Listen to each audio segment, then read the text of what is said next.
ಆಯ್ತಾ. ಮೈಸೂರಿನಲ್ಲಿ ಅರಮನೆ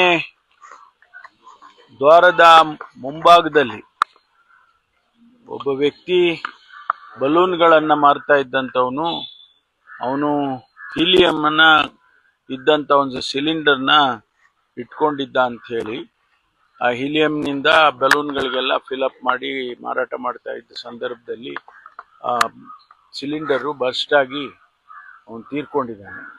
ಅವನು ಲಕ್ನೋ ಮೂಲದವನು ಅಂತ ಹೇಳಿ ಹೇಳ್ತಾ ಇದ್ದಾರೆ. ಮತ್ತು ಇದು ಯಾವ ರೀತಿ ಆಗಿದೆ ಅನ್ನೋದನ್ನ ಬಗ್ಗೆ ಇನ್ವೆಸ್ಟಿಗೇಟ್ ಮಾಡಿ ರಿಪೋರ್ಟನ್ನು ಕೊಡಬೇಕು ಅಂತ ಹೇಳಿ ನಾನು ಹೇಳಿದ್ದೇನೆ. ಹಿಂದೆ ಇದೇ ರೀತಿ ಹೀಲಿಯಂ ಮಾರ್ತಾ ಇದ್ದಂಥ, ಇದು ಬಲೂನನ್ನು ಮಾರ್ತಾ ಇದ್ದಂಥ ಒಬ್ಬ ಹೆಣ್ಮಗಳ ಮೇಲೆ ಅತ್ಯಾಚಾರ ಆಗಿತ್ತು ಅಂತಕ್ಕಂಥದ್ದು ಕೂಡ ನಮಗೆ ಜ್ಞಾಪಕಕ್ಕೆ ಬರುತ್ತೆ. ಹಾಗಾಗಿ ಆ ಭಾಗದಲ್ಲಿ ಈ ರೀತಿ ಮಾರಾಟ ಮಾಡ್ತಕ್ಕಂಥವ್ರು, ಸಣ್ಣ ಪುಟ್ಟ ವಸ್ತುಗಳನ್ನು ಮಾರಾಟ ಮಾಡೋರಿಗೆ ಯಾವುದೇ ರೆಗ್ಯುಲೇಷನ್ನು ಕೂಡ ಇಲ್ಲದೇ ಇರೋ ರೀತಿಯಲ್ಲಿ ಕಾಣಿಸ್ತಾ ಇದೆ. ಅದಕ್ಕೆ ನಾನು ನಮ್ಮ ಇಲಾಖೆಯವರಿಗೆ ಸೂಚನೆ ಕೊಟ್ಟಿದ್ದೇನೆ. ಈ ರೀತಿ ಅಲ್ಲಿ ಏನು ಟೂರಿಸ್ಟ್ಗಳು ಬರ್ತಾರೆ ಅಂತ ಸಂದರ್ಭದಲ್ಲಿ ಹೇಗೆ ರೆಗ್ಯುಲೇಟ್ ಮಾಡಬೇಕು ಅನ್ನೋದ್ರ ಬಗ್ಗೆ ಇನ್ನೂ ಹೆಚ್ಚಿನ ರೀತಿಯಲ್ಲಿ ಕ್ರಮ ತಗೋಬೇಕು. ಟೂರಿಸಂ ಡಿಪಾರ್ಟ್ಮೆಂಟ್ನವ್ರನ್ನೂ ಕೂಡ ಜೊತೆಯಲ್ಲಿ ಕರ್ಕೊಂಡು ಏನಾದರೂ ಒಂದು ರೀತಿ, ಯಾಕೆಂದರೆ ಈಗ ನೋಡಿ ಅಲ್ಲಿ ಜಮ್ಮು ಕಾಶ್ಮೀರದಲ್ಲಿ ಏನಾಯಿತು, ಆ ರೀತಿ ಇವೆಲ್ಲವನ್ನು ಕೂಡ ನಾವು ಸೂಕ್ಷ್ಮ ದೃಷ್ಟಿಯಿಂದ ನೋಡಬೇಕು ಅಂತೇಳಿ ನೆನ್ನೆ ದಿವಸ ಸೂಚನೆಯನ್ನು ಕೊಟ್ಟಿದ್ದೇನೆ. ನಾನು ಮೈಸೂರಿಗೆ ಹೋದಾಗ ಇದ್ರ ಬಗ್ಗೆ ಒಂದು ರಿವ್ಯೂ ಮಾಡಿ ಏನು ಕ್ರಮ ತಗೋಬೇಕು ಅನ್ನೋದ್ರ ಬಗ್ಗೆ ತಿಳಿಸ್ತೇನೆ. ಅದನ್ನೇ ನಾನು ಅವ್ರಿಗೆ ವೆರಿಫೈ ಮಾಡಿ ಅಂತ ಹೇಳಿದ್ದೀನಿ. ಯಾಕೆಂದ್ರೆ ಅವನಿಗೆ ಸಿಲಿಂಡರ್ ಎಲ್ಲಿ ಸಿಕ್ತು, ಹೀಲಿಯಂ ಕಂಟೆಂಟ್ ಸಿಲಿಂಡರ್ ಹೇಗೆ ಸಿಕ್ತು, ಅವನು ಯಾರು ಎಲ್ಲಿ ಕೊಂಡ್ಕೊಂಡು ಬಂದ, ಹೇಗೆ ಕೊಟ್ಟರು, ಅದನ್ನೆಲ್ಲ ಇವಾಗ ತನಿಖೆ ಮಾಡಿ ನನಗೆ ವರದಿಯನ್ನು ಕೊಡ್ತಾರೆ.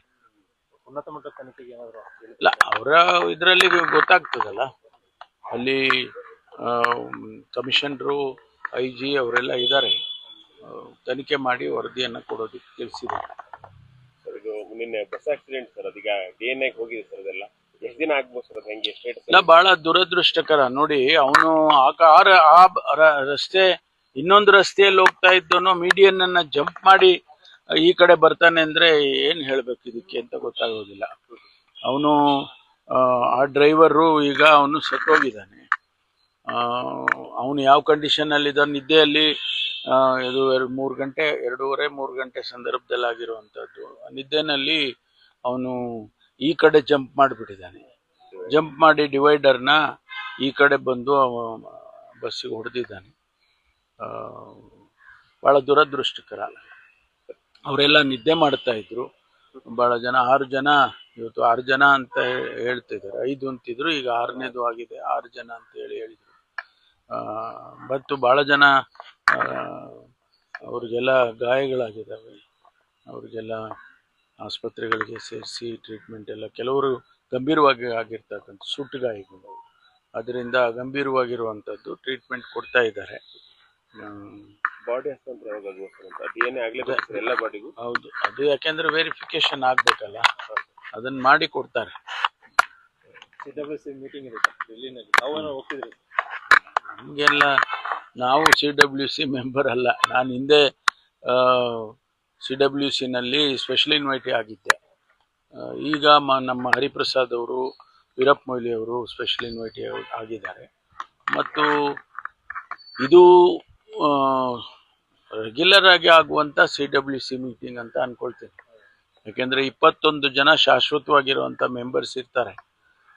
ಅದರ ಜೊತೆಗೆ ಅವರು ಸ್ಪೆಷಲ್ ಇನ್ವೈಟೀಸ್ ಅಂತೇಳಿ PCC ಪ್ರೆಸಿಡೆಂಟ್ಗಳನ್ನು, ಮುಖ್ಯಮಂತ್ರಿಗಳನ್ನು ಕರೀತಾರೆ. ಕೆಲವು ಸಂದರ್ಭದಲ್ಲಿ ಎಕ್ಸ್ಟೆಂಡೆಡ್ CWC ಆಗುತ್ತೆ, ಆಗ ಎಲ್ಲರನ್ನೂ ಕರೀತಾರೆ. ಸ್ಪೆಷಲ್ ಇನ್ವೈಟೀಸ್ನ, ಆಮೇಲೆ ಸಬ್ಜೆಕ್ಟ್ ಮ್ಯಾಟರ್ ಸ್ಪೆಷಲಿಸ್ಟ್ ಅಂತ ಅವ್ರನ್ನ ಕರೀತಾರೆ. ಈಗ ಎಕ್ಸ್ಟರ್ನಲ್ ಅಫೇರ್ಸ್ ಮೇಲೆ ಚರ್ಚೆ ಆಗಬೇಕು ಅಥವಾ ಎಕನಾಮಿಕ್ ಪಾಲಿಸಿ ಮೇಲೆ ಚರ್ಚೆ ಆಗಬೇಕು ಅಂತ ಸಂದರ್ಭದಲ್ಲಿ ಆ ಎಕ್ಸ್ಪರ್ಟ್ಸನ್ನು ಕೂಡ ಇನ್ವೈಟ್ ಮಾಡೋ ಸಾಧ್ಯತೆಗಳು ಇರ್ತವೆ. ಆದರೆ ನಾಳೆ ನಡೀತಕ್ಕಂಥ CWCನಲ್ಲಿ ಅಜೆಂಡಾ ಏನಿದೆ ಅಂತ ನಮ್ಗೆ ಯಾರಿಗೂ ಗೊತ್ತಿಲ್ಲ. ಮಾನ್ಯ ಮುಖ್ಯಮಂತ್ರಿಗಳನ್ನು ಕೂಡ ಅವರು ಆಹ್ವಾನ ಮಾಡಿದ್ದಾರೆ ಅಂತ ಕೇಳಿದೆ ನಾನು. 3 ಜನ ಮುಖ್ಯಮಂತ್ರಿಗಳನ್ನು ಆಹ್ವಾನ ಮಾಡಿದಾರಂತೆ. ಅದು ಏನು ಚರ್ಚೆಗಳು ಆಗ್ತವೆ ಅಂತ ನಮಗೇನು ಗೊತ್ತಿಲ್ಲ. ಕರ್ನಾಟಕದ ಬೆಳವಣಿಗೆಗಳು CWC